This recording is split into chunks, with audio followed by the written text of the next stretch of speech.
You know, you have a jack in the box. The jack in the box is a box. The jack was on the head, a jack on the spring, and you push it down in the box, and you press and you cover it. But then you take the lid off, boom, it jumps out.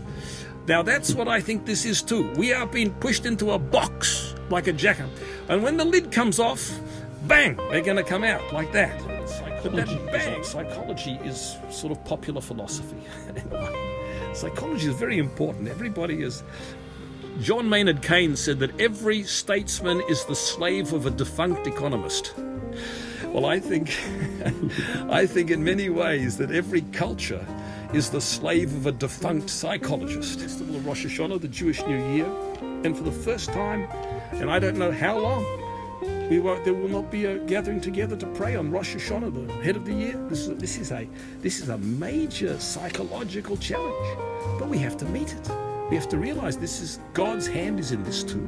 He wants something positive to come out of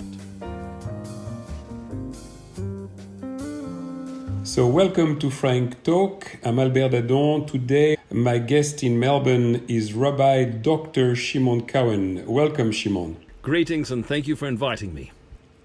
It's a pleasure, and because we are going to be speaking about Torah, I am going to wear my kippah for respect to the Torah, but also to yourself and to everyone out there who believes in God, and therefore we basically are respectful by wearing a kippah. Is there a meaning, literal meaning for wearing a kippah?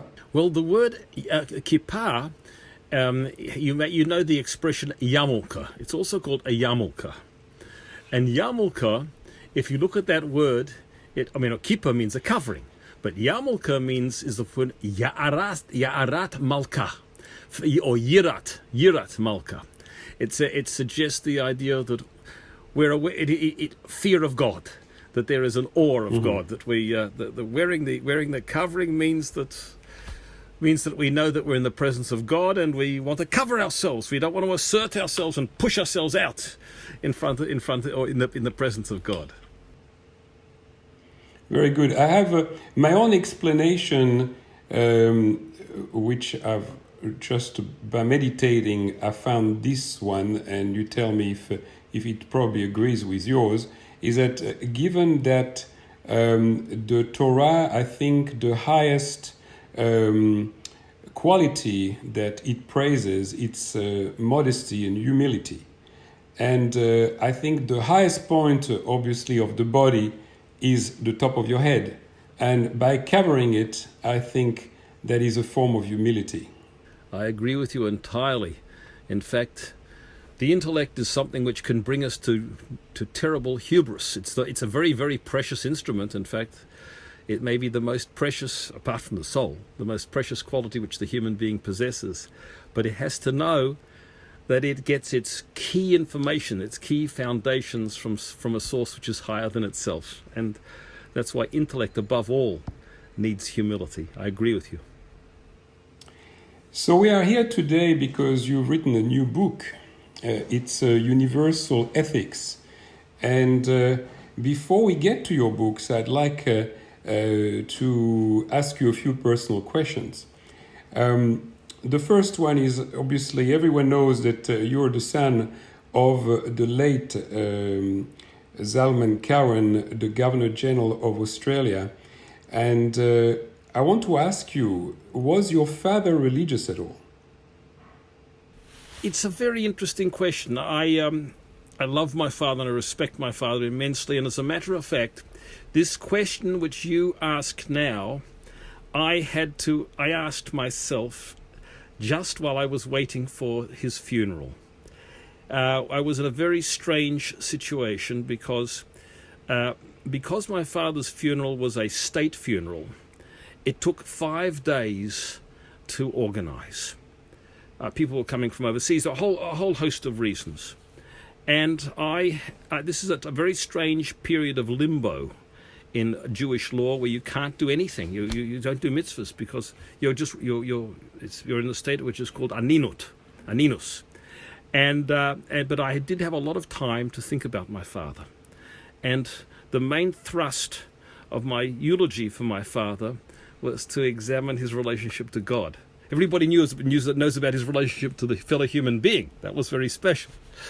But I did reflect upon him, and I began to think all of the things that my father had said to me. And my father had said, yes, of course he believes in God. He said that he said that his motivation for conduct, however, was not motivated by a desire for reward and punishment, but to do what was right because it's right. And I pointed out that that's what Abraham also said. He said he just served God for the sake of God. So I believe that although my father did not have a particularly religious upbringing or environment, if you like, he was a fundamentally religious man. And I will say this, that in the later years, or the later years of my father's life, I believe that he sought a religious experience which he hadn't necessarily had earlier on in his life. And I believe, so it's, we say, was my father religious? We also believe that the soul is with us right now. And my relationship with my father, if I may say so, has developed ever since he passed. And I believe he is religious. And very good. And so the answer is yes. And so you yourself, Shimon, you obviously had an upbringing which was not religious. And how did you discover your religion? Well, the answer to that connects with what you've just said before about the Kippah. I was doing a PhD at the Australian National University, and I was somewhat, it was a philosophical work. And all of a sudden, something happened. It cracked. The system which I was, working on, trying to build in my own way, it fell apart. And when it fell apart, this was a very disconcerting feeling, and I scrambled to restructure it. And all of a sudden, while I was trying to rebuild this edifice in the sky, it occurred to me that this is simple artifice. This is fabrication. I am inventing. I'm inventing the universe. But what fell apart? My system, the system of ideas, the way I thought about things. And then it seemed to me, who am I to try to make sense of the whole universe? Am I the center of the universe, that it gets its meaning from me? And so very simply, I had an intellectual crisis. I was knocked off my pedestal, and and all of a sudden I began to feel deeply humbled. I am not the center of the universe. There is a God who's the center of the universe, and I am a creature. And this sense of creatureliness, of being something which is created by something and sustained by something much greater than me, altered my whole perspective. And I then, at that particular point, I received an overture from the local Jewish community in Canberra, and then I began to intensify my Jewish observance. And I've always been a thinking person. I try to, but then my thinking changed altogether and became integrated with Judaism. And so that was how it started. But then my practice built, my practice of Judaism developed. But at the same time, I was blessed because I was able to come to Melbourne and to, after I married, to enter a kollel, which is a place in which it's a sort of a post-marriage institution for young men to sit and learn. They have a stipend. And I was able, thank God, to satisfy myself intellectually with Judaism, deepen my understanding of it. And ever since, and then there came a point of time where you haven't asked me this question, so I don't have to volunteer it perhaps, but that having had a very rich intellectual background, not just from my parents' home. For one thing, my father was the vice chancellor of 2 universities, and he taught overseas in Harvard on 2 occasions. And it was a very worldly household. And I was very much inclined. I went to Germany for 2.5 years after my first degree, and I had a very rich intellectual experience there. But I decided after rediscovering Judaism that I want to integrate, and I did it for myself also, the 2 worlds, the world of the intellect and the world of belief and faith. And after in 1998, I established an institute called the Institute for Judaism and Civilization, which had the purpose of examining the interface, how these two worlds can speak to each other. My ideal was to be able to address the worldly culture and to shine the light of Torah onto it, and to be able to engage in it from a Torah point of view. And that I did in many areas, in psychology and in art, and in science and in the social sciences. But perhaps the strongest focus then became, however, the Torah's message to the non-Jewish world, which is what's called the Noahide laws, the 7 laws of Noah. That's what the Torah wants of the ethically from the non-Jewish world, the whole of humanity at large. And the book to which you refer is the product of many years of work in that area. Yes, so you did write other books on the subject. I recall one of your first books. I think I remember when you launched that. So what's different between this latest one and your previous works? Well, in some ways, this book incorporates some of the earlier work, but it is a comprehensive book which has 2 parts to it. One is what I call the theory of universal ethics. In other words, how we understand universal ethics from a psychological point of view and a philosophical point, and social and it's theological. And the second half examines the actual law, the content of the 7 Noahide laws. So it incorporates earlier work, but it adds very big pieces which were not there before. If you don't mind, let's go back one step, because generally speaking, people believe that the narrative in the Torah is that the Torah was given to the Jews at Mount Sinai. But the reality is different. The Torah was part of the Torah was given to the whole world. That's correct. Well, and as a matter of fact, it was given. This message was given, of course, who was standing at Sinai? That was the Jewish people. But the Torah in due course reached out and affected the whole world. We know that. We can see the great Abrahamic religions also deeply influenced by the revelation at Sinai. So can you expand on that? Tell us, what are the Abrahamic religions? Right. Well, as we know, before I say that, I'd just like to make one point, if I may, and that is the Noahide laws existed before the Torah was given.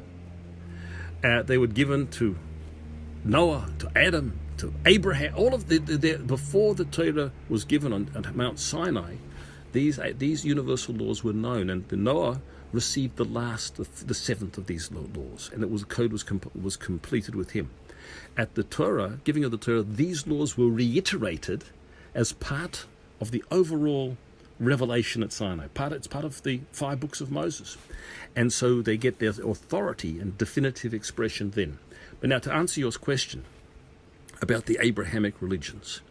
Well, of course, we commonly refer to the Abrahamic religions as, apart from Judaism, of course, Christianity and Islam.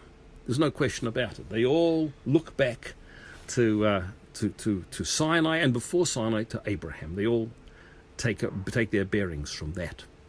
And but I'll tell you, I would like to add something which you may not be so aware of, some of your viewers and hearers may not be so aware of, is that Abraham also had an influence on the Eastern religions.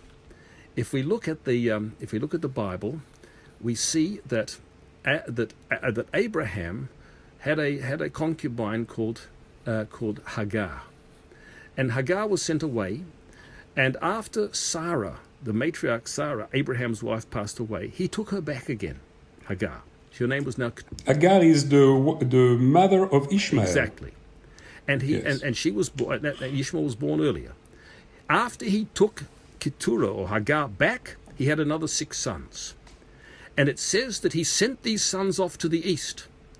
And it's quite fascinating that one of the great Jewish authorities tells us that these sons influenced the beginnings of Hinduism. and that certain doctrines, certain teachings there, which we find in about, for example, the eternity of the soul, the reincarnation, which which Hinduism refers to as dharma and karma, that has its origins in Abraham, and the Abrahamic tradition, and he says, goes further to say that the name of the Indian deity Brahman and the caste, the Brahmins, it comes Abraham. Isn't that amazing, astonishing thing? It comes from that. And Indian sources separately have also pointed to this connection. But from this we see that also there's a root of Abrahamic influence pre-Sinai, which comes from Abraham to beginnings of Hinduism, Buddhism. There's one area which I have not been able to find a link to, and if you or any of your viewers or hearers can help me, I'd love to know it, but it's Confucianism. Did Abraham in some sense reach China? I don't know the answer to that, but basically he certainly impacted the Eastern religions, Hinduism and Buddhism, as well as what we call the Abrahamic ones, Christianity and Islam, and of course father of Judaism. So we have here a tremendous common source, both historically and spiritually, for the major world religions. And therefore, when you speak about the Noahide laws, it's not hard to find that resonance, because they have a common root. So if you examine the Brahm religion, are you able to find the 6 of the 7 laws? Very good question. The universal laws. Well, I'm waiting. I'm waiting to hear from an Indian scholar who will tell me what the resonance is, because I'm not an expert in. But I do know. So you are researching this at the moment. Pardon? Yes, it's an area which. It's an area of research. Definitely. And I submitted the book also to a prominent Buddhist scholar, and he found a very strong resonance of certain elements of Buddhism also with it. So this is a hypothesis at this stage, but it's certainly an interesting one. So let's go back to the Noahide laws, and if you don't mind, please enumerate them for us. Sure. The first is they're mainly expressed as prohibitions, but of course they have positive expression and implication as well. The first is a prohibition of idolatry. Positively speaking, it means the recognition of God, and the notion that we must not be distracted from God. We must not think that we must not make absolute any part of the creation. There is a creator. That's number one. Number two is a prohibition of blasphemy, which positively translates into the concept of respect for God. It's the service of God. Then there are laws of sexual morality, and then that's a third one. Then we have a law relating to prohibition of theft and material harm, a prohibition of killing, a requirement for justice, processes of justice, and the seventh law is a law which is couched in a very unusual way, in prohibition of the consumption of a limb of a living animal, but it relates to the proper treatment of animals and of nature. So those are the 7 altogether. So is it possible to dig into them a little bit more? Most certainly. Well, that's what my book attempts to do. And in many ways, a lot of my sort of practical engagement, which I try with whatever I can do. I mean, to write and to research and teach is good, but we also want to reach the world with it as well, is to critique social policy in the light of the Noahide laws. And I'll give you just one example. The law of justice. Now, we would pride ourselves on a fairly good justice system. You know, there is a certain measure of impartiality. There's not much corruption, not much bribery, and so on and so forth. There's a certain objectivity. But one of the most important things in the Noahide law of justice is that judges have to be cognizant of the Noahide laws themselves. They have to know that there is a background of ultimate values. And what we find in the world today is that that judges around the world, they invent their own first principles. And one of the great judges, who was also a Chief Justice of Australia, Murray Gleeson, he was actually a man who was deeply respectful of religious tradition. And he knew that there is a background of universal values. He may not have called it the Noahide laws, but he knew it. Now, unfortunately, there are many judges who do not know this. And there are many judges who come in with their own first principles, which come from very often quite at variance with universal values, and they can cause havoc. So that's one. I could talk about others as well, which are forms of judicial act. But let's stay with justice for a minute. I mean, what you are saying makes sense, but there is another side to all this, and that's the belief in many people that men can create or recreate its own moral values without any reference to God. So maybe we go on the side, and then we'll go back to the Noahide laws. You're a psychologist, you're a doctor in psychology, so I'd like to take you all the way back to Nietzsche. For instance, Nietzsche declared that God was dead with the Zarathustra, if you recall.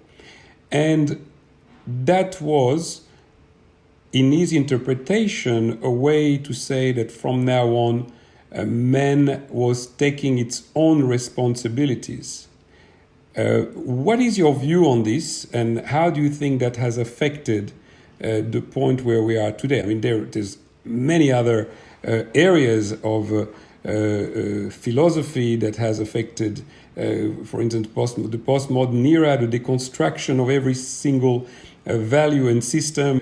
But let's go back to Nietzsche.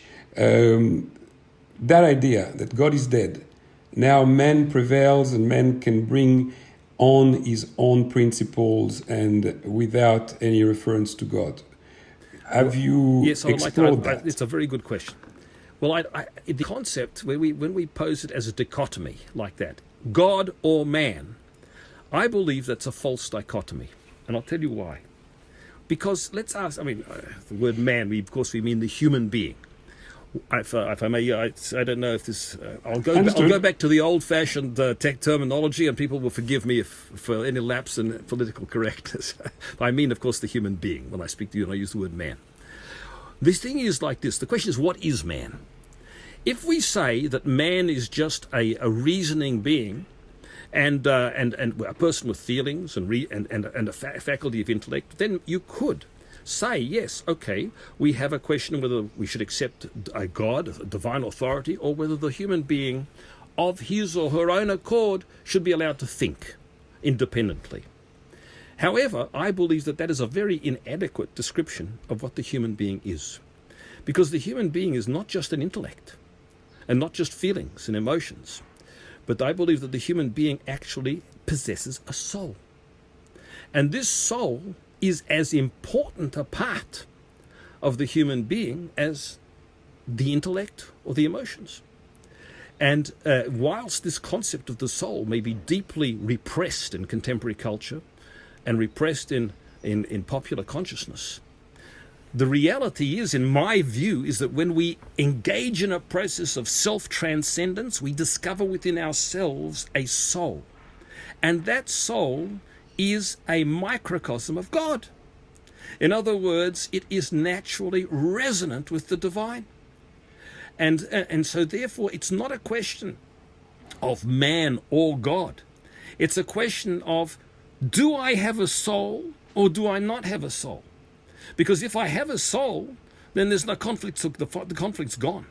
Because that part of me, that spiritual, that likeness of God, which is called the soul, it has no problem with God. In fact, when I'm fulfilling God's will, I'm fulfilling my own highest being, my own highest self. So this is one of the major issues in the world today.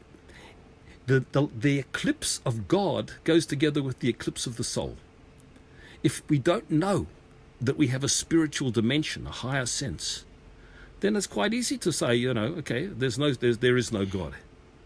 But if on the other hand, But isn't that where reasoning stops and where belief starts? Yes, but that in a sense, yes. But this again is but then remember this. What is reasoning? Reasoning is a process of analysis. But all reasoning starts with first principles. We know a computer is a wonderful and analytic instrument, but it won't work without a program.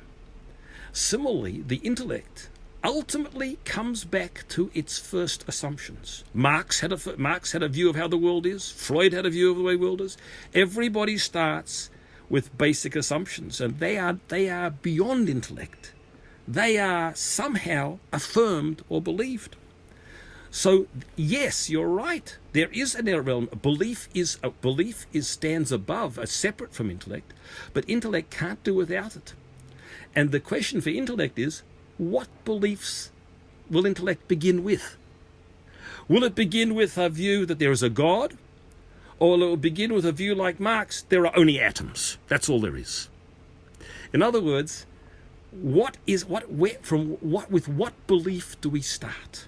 What is the foundational, ultimate reality? And this is beyond and prior to the instrumental working of intellect itself. Yes, I mean, to me, I want to remind you the story of Mount Sinai. It's the receiving of the Torah was Na'aseh v'nishma, which means we do first and we understand later. That's the basis of being a Jew. That's correct, and what that does is that makes a statement of fundamental humility. Is there something greater than me, or is there nothing greater than me? Or as Senator Bob Day said to me, put it very pithily, he said, we've got to ask one question. Is God God, or are you God? This is it. Is God God, or are you God? If God is God, then there's something greater than me. There is something greater than me, and I want to see if I can approach that. If I'm God, then I don't need anything else. I'll just invent. I'll just say how everything has to be. I will design society, redesign society, re-engineer the human being. I'll make everything in my own image. But that experience which I had when I was a student taught me that I'm not God. I thought I was God, perhaps. I thought I was inventing and philosophizing and making my own beautiful meaning out of the whole world. But I was not humble. I did not realize that ultimately I'm a creature, and that my intellect, which is the best thing that I have, is also a limited instrument. And it needs a higher information. I want to go back to your book, because you've taken those no-IDs laws and you've distilled them into universal principles. And I believe that you are attempting to bring back some morality to a world in chaos. Is that your objective? It is most certainly my objective. And of course, I can't do this by myself. But I feel that the actual expression which we have, a love of humanity, is to help to bring humanity back to itself. I feel that the human beings' alienation from their own essence is a very sad thing. And people think that they are happy. People think that this freewheeling redefinition of human identity, and also the huge amount of killing which goes on. If I may, I'd like to refer to this too. We live in a society of mass killing. There is, this is one of the issues of the American election now. Abortion on demand. Since Roe versus Wade, 62 million babies were destroyed. We have now euthanasia here. We have voluntary assisted suicide. We may feel normal, but this is deep abnormality. The sense of the sanctity of human life is gone. The identity of the human being is gone. with all of this transgender and same-sex marriage. I'm sorry if I upset your listeners by saying this, but I believe it's not I believe it's wrong, and I believe it's an alienation for everybody concerned. People who are drawn into this. It's not good for them either, and they are alienated from their own being, and society has pushed them towards it. But I've received a lot of flack for these views, but I believe the society is ultimately a very unhappy society in many ways. Well, let's reflect on this, if you don't mind, please. Because this is something that will always come up. So the accusation is going to be that by making a statement like this, you are not being inclusive or tolerant. So what do you say to that? The question is perfectly well understood, but I'm going to answer you in these terms. If, God forbid, we have a child who steals, heaven forbid, we must condemn the theft, but we must love the child. Love is no contradiction to moral clarity. There seems to have arisen a view that the only way you can express love and love and concern for another person is by condoning whatever they do, whatever society has pushed them into. And I believe this is absolutely false. I believe that we harm people by encouraging them to do things which are contrary to their own essence. And I believe the true inclusivity is one which says, I love every human being because of their godly potential, because of who they are as a human being, but I do not have to love their actions or deeds. And I do them a bigger favor by explaining to them as best I can why this is not right. And for this concept of inclusivity, it sounds wonderful and it sounds tolerant, but in fact it's accompanied by the greatest repression and intolerance, because those people who insist that there is still a difference between right and wrong, they're the ones who are shouted down, who are excluded from public discourse, whom the universities try to silence. In other words, this inclusivity is a myth. There's inclusivity for those who are pursuing ideologies. No, we know about the world hypocrisy, but let's stay with your approach that you love, but you don't have to accept the behavior. But you love the individual. I think I could see that. I can see that, and it would be something acceptable. But then there is one more argument after you enunciate that one, which is, why don't you mind your own business and let people do whatever they want? Well, that's a startling question, because there are everybody I know is actually concerned with everybody else's business. It's the nature of human beings. If people believe something is right, there are lots of people who are championing justice, and they don't mind their own business. In fact, maybe it's a good thing. It's really, in essence, it's a good thing that. But question. Let me be even more specific than that. Would you accept that people may follow 6 out of the 7 laws? 5 out of the 7 laws isn't a little bit better than nothing. Like, for instance, if there is a judge who happens to be of the same sex, but he does adhere to the principles, would you necessarily want to alienate him just because of the one principle that you will not agree with, and we know why, but is in your camp for everything else? Well, the simple answer to your question, of course, is that every good deed stands by itself. I don't dispute that. And the fact that a person is missing something does not invalidate all the good things which they do. That's certainly true. But I will say one thing. These 7 Noahide laws are each very, very fundamental. There are 7 of them. It's not a huge number. And that small number indicates that they are major principles. So whilst, yes, we must always give credit for the good things that people do, even if they're missing other things. At the one and the same time, these individual principles are so major that we must, in a sense, not give up the effort to see that the society is whole in each of these, in respect of each of these major laws. I can see each. If you drop out justice, you're in big trouble. Even if you're keeping the others. If you drop out theft, absolutely, and you keep everything else, it's still trouble. If you drop out killing, and you keep everything else, it's also, it's serious. And that's the way it is with every single one of them, basically. All those principles together, if they were adhered to by the whole world, let's say that by a miracle, everyone adheres to those principles. What does it do? Where do we go to? The answer to that question is that we bring God into this world. We bring godliness. We bring goodness into this world. We bring a harmony and a beauty and a tranquility and a goodness into this world.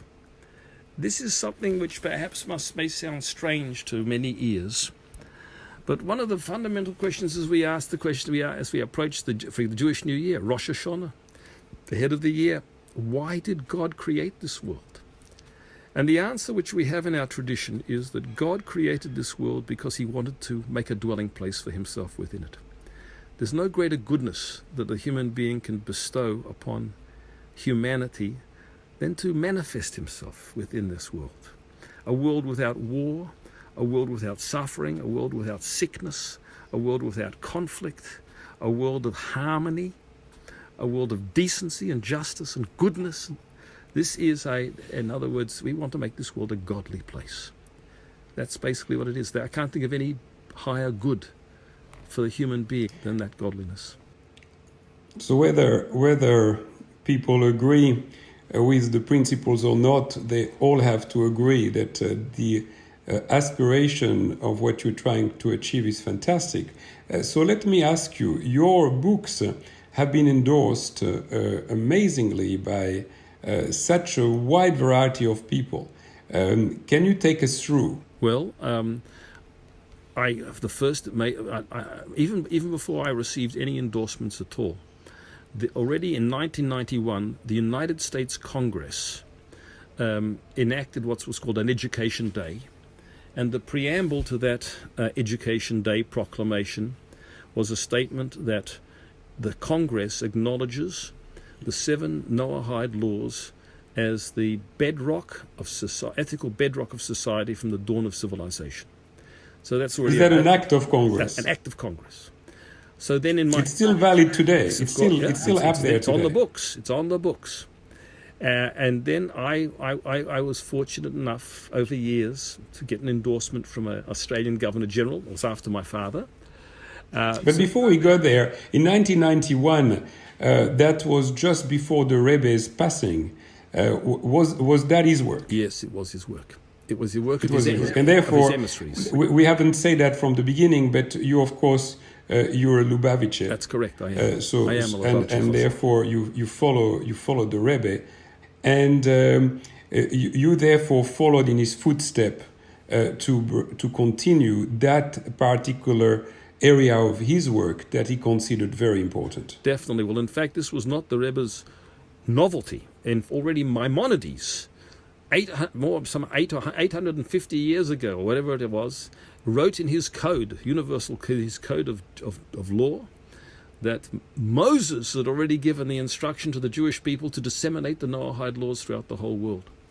But for all of those centuries, it was millennia even, it was a very difficult thing for Jews to stand up and do that, because we were on the receiving end of a lot of persecution, and we were just quite happy to be able to be left alone and do what we have to do. But somehow a major transformation occurred, perhaps in the last 40 years, whereby it became suddenly possible for this message to be made known. And the answer is yes. That is, and people even look to us, I think, for this message. and so that's why we're doing it, and we're doing it with the greatest effort we can. I mean, there's always room for do it better, but we are trying now to get this message out around the world, and so just to continue. Afterwards, I got an endorsement also from the King of Morocco, and also from the President of the European Union. Yes, that's great. But wait a second, because you're going too fast for me. So 1991, when the Act of Congress was passed, the president, that was Ronald Reagan. Was it Bush or was it Reagan? Was it the first Bush or Reagan? I'm not sure. It may have been either the first Bush or Reagan. You are totally correct. I think it was Bush, actually. Okay, so do you know the story? Can you tell us that story, please? I don't know the inside story, but it would, to tell you the truth, but it would appear.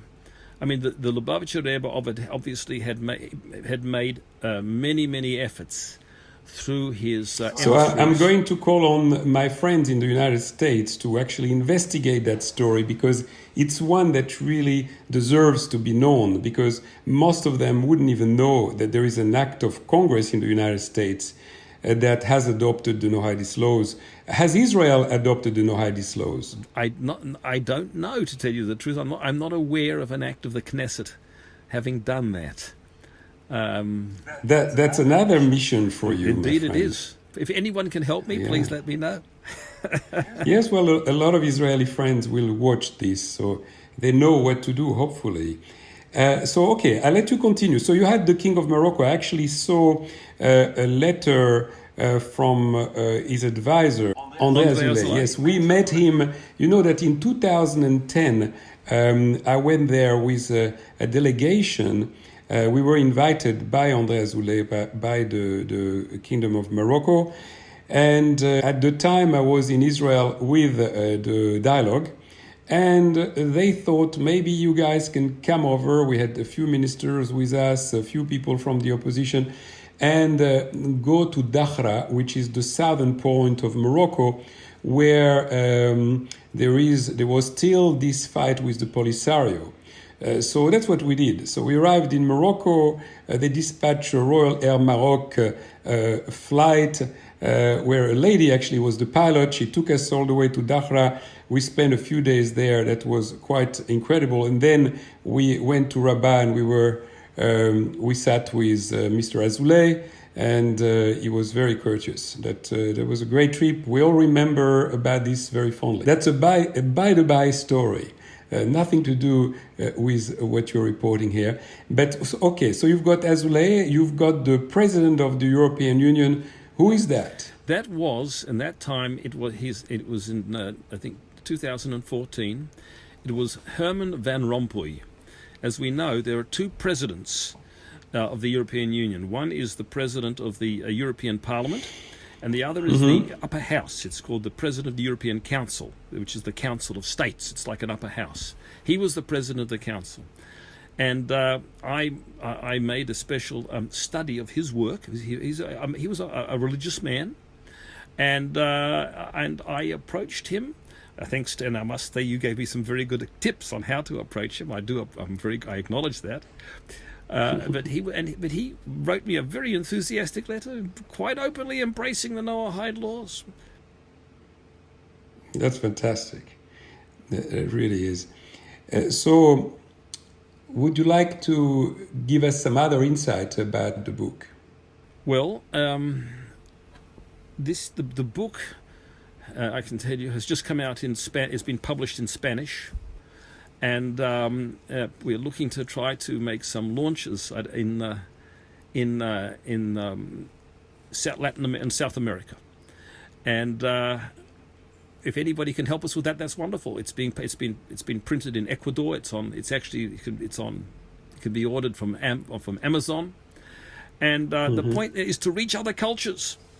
I have to. I mean, I should have to reach my own culture, but we have to do whatever we can to reach out, and so we're talking about an act of parliament in the United States, but recently there was a change in the constitution of Russia, And whilst the headline is that Putin is retaining power until well into the 2030s, I think 36 from memory, but there was some other aspect into that constitution that were quite puzzling. I'm sure that you know about this. I read them and I was amazed. One of them was that the new constitution, I don't know the exact wording of it, affirms the belief in God.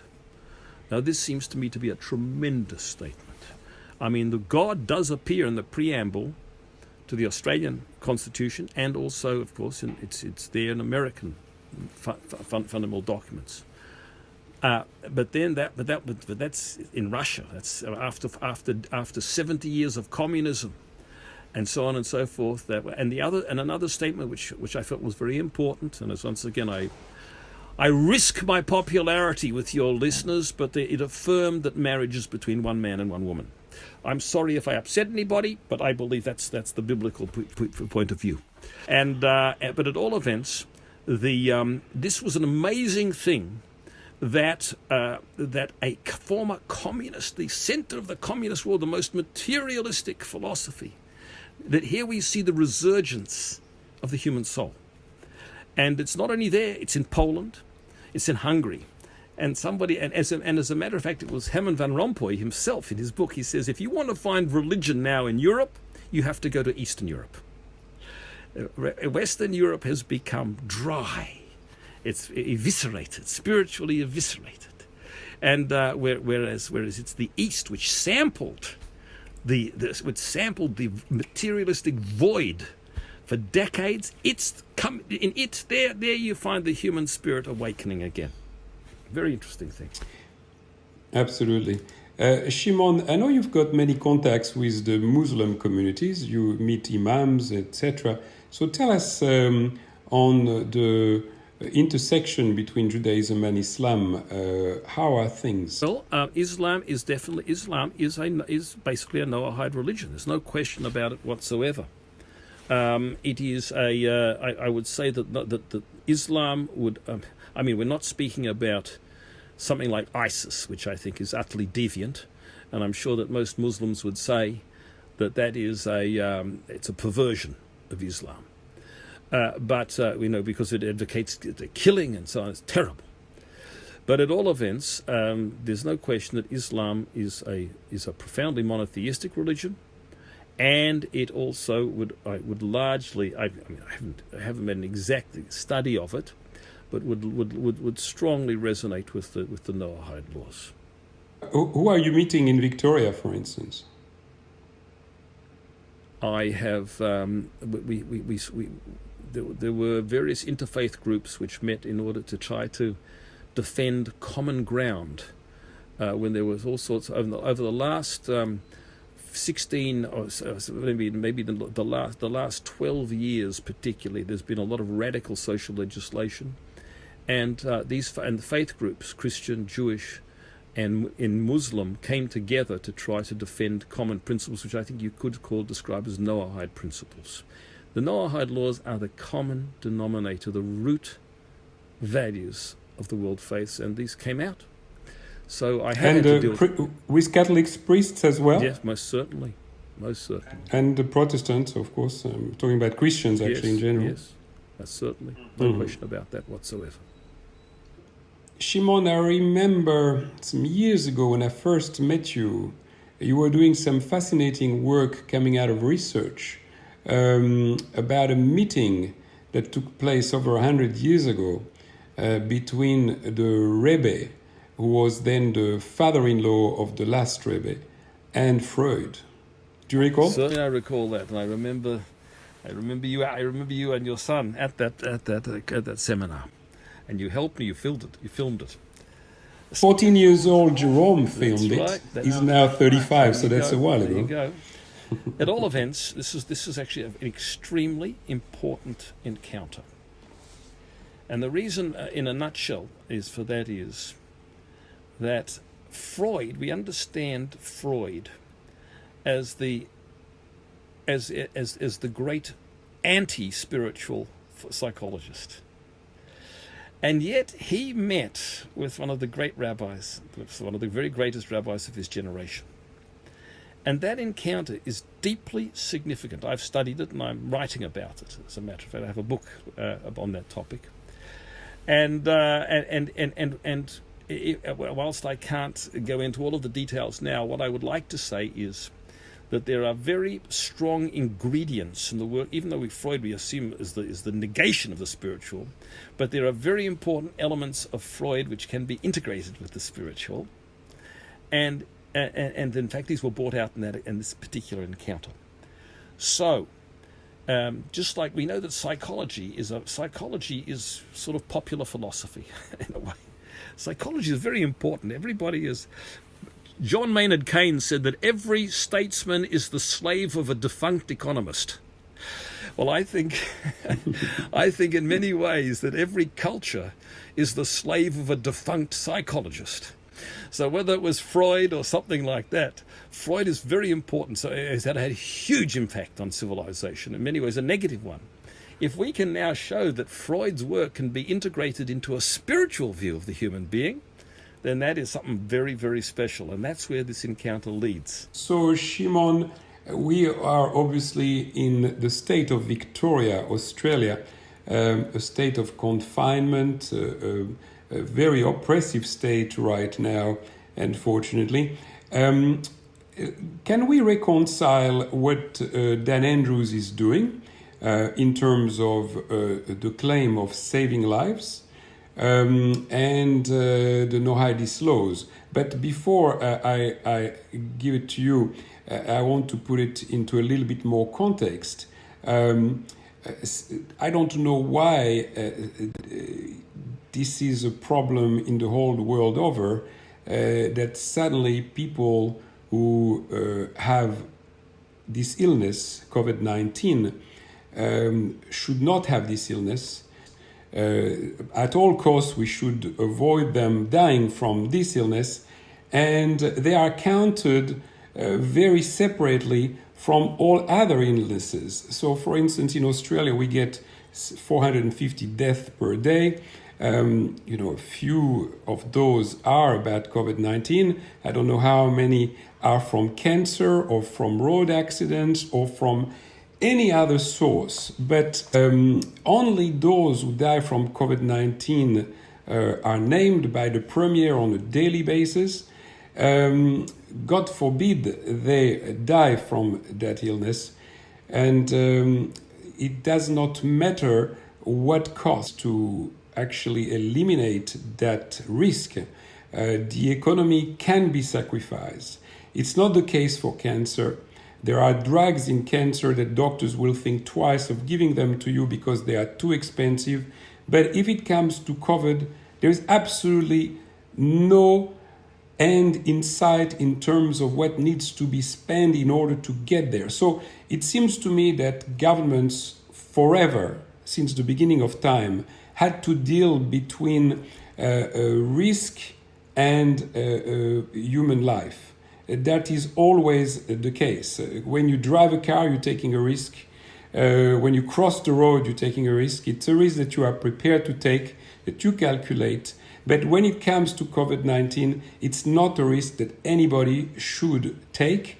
And the measures that are being brought in place are draconian because they don't leave to the individual any choice whatsoever.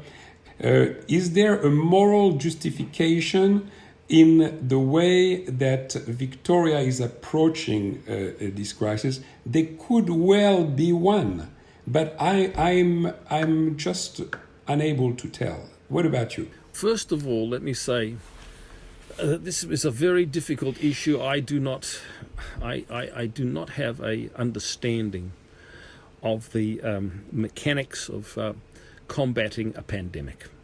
I have to leave that to some extent to doctors, and providing these doctors and who are acting in good faith. I hope that they are. I don't know, but at all events. But I will say, I'd just like to make two observations about this. One observation is that I'm impressed by the tremendous premium which was placed on human life. Some people will ask whether the cost is too great or not. I don't know. It's hard for me to make that judgment. But I am impressed by the fact that the federal government did try to support people, during this crisis, placing life above all else and also seeking to maintain the livelihood of all those people who cannot work at present. I'm impressed by that. I have difficulty knowing, when I look around the world, I see that there are a whole range of different responses to it, and I'm not really sure, to be perfectly honest with you, what is the best approach. If I could point to any country and say it's got the right approach, I don't. And is it better than ours? I'd be honest. But can you focus on the moral, Yes, I would like to say, because you're talking about life, and I totally agree that's great that we can place life above all else. But the unintended consequences, Shimon, people will commit suicide because they lost their business. People will do all sorts of crazy things. Their lives will be miserable. Sometimes the unintended consequences are such that you're trying to preserve a life and then you lose more lives as a result. Well, I'd like to make one comment. As I say, I find it very hard to make the exact calculus that you're referring to. But I would like to make one comment. I believe that this is an act of God as well. Things happen, diseases come into the world, politicians make decisions, leaders make decisions. But God also has a role in all of this. He is, in a sense, allowing a certain circumstance to happen, and he is posing before us as individuals a tremendous challenge. Now, I think that the world will never be the same after this goes. And the reason is because of what we're doing right now. We have now probed a degree of connectivity through Zoom and through other means like that, which I don't think has ever been accomplished in history. As I say, it's a bold statement. A number of years ago, after my father passed away, I went to Oxford. I went to Oxford to participate in a seminar, and it was a very big effort. I organised that seminar. I had to find funds for it, and we had to get distinguished speakers for it, and so on and so forth. That was a huge project. Just yesterday or the day before, I received an email. Will I participate in the seminar at Oxford? And not 1 cent will be paid on the whole thing. I will simply sit in front of the camera as I am right now, and I will participate in a conference in Oxford, something which would have been a major organizational and financial undertaking at an earlier stage. The world is utterly different. I went to a conference with 400 people in Jerusalem in December last year. I don't think if people will necessarily contemplate that again. It will be necessary to ship 400 people to the same place to have a conference. In other words, we are people, grandparents, and now can tell stories to their grandchildren over Zoom. There are people in our community. People are learning Torah in a major volume through Zoom. In other words, I think that there is something even messianic about this situation, that we have been given a tremendous challenge. And that is the way it is. You know, you have a jack in the box. The jack in the box is a box. The jack was he had a head, a jack, on the spring, and you push it down in the box, and you press and you cover it. But then you take the lid off, boom, it jumps out. Now that's what I think this is too. We are being pushed into a box like a jack, and when the lid comes off, bang, we're going to come out like that. But that bang is going to be a world of connectivity. And that's why I see this as an amazing opportunity. I'll tell you, my son is in education. He's a teacher in a school. And he tells me now he gets the best teachers in the world to teach the students in his school. He has the best teachers in the world giving classes in his school. And this is just an amazing situation. So it's true, we have all predicaments. There are people who are depressed. It's very bad. And I hope that we can solve this issue. At the one and the same time, this is an act of divine providence. And I think this is a very important way to view it too. And each of us need to be thinking, how can we have now got a hold on the world as individuals, which we never had before. And this is an amazing byproduct. It may not answer your particular question, but I think that we can see a huge hidden good in it as well. So life needs to be preserved. Livelihood needs to be preserved. Human spirits need to be uplifted. But, really, it's an amazing situation. It's challenging and more challenging and more challenging. We're coming to the festival of Rosh Hashanah, the Jewish New Year. And for the first time, and I don't know how long, there will not be a gathering together to pray on Rosh Hashanah, the head of the year. This is a major psychological challenge, but we have to meet it. We have to realize God's hand is in this too. He wants something positive to come out of it. So that's my approach. But I am mindful of the suffering of individuals, and I do hope that we find ways to look after people psychologically, economically, socially, and in all respects. Thank you. I think that was a very positive answer and lots of inspiration in what you said there. So thank you, Rabbi. I want to wish you a Shana Tova. Thank you very much. And thank you for doing this talk. I wish you a lot of success with your book. And I'm sure it will go around the world. Let's hope that it does get the coverage that it deserves. Thank you very much indeed, Albert. And you are a person who has helped many. And may your program prosper and all of your good deeds and all also. Thank you for your blessing. I'll talk to you very soon.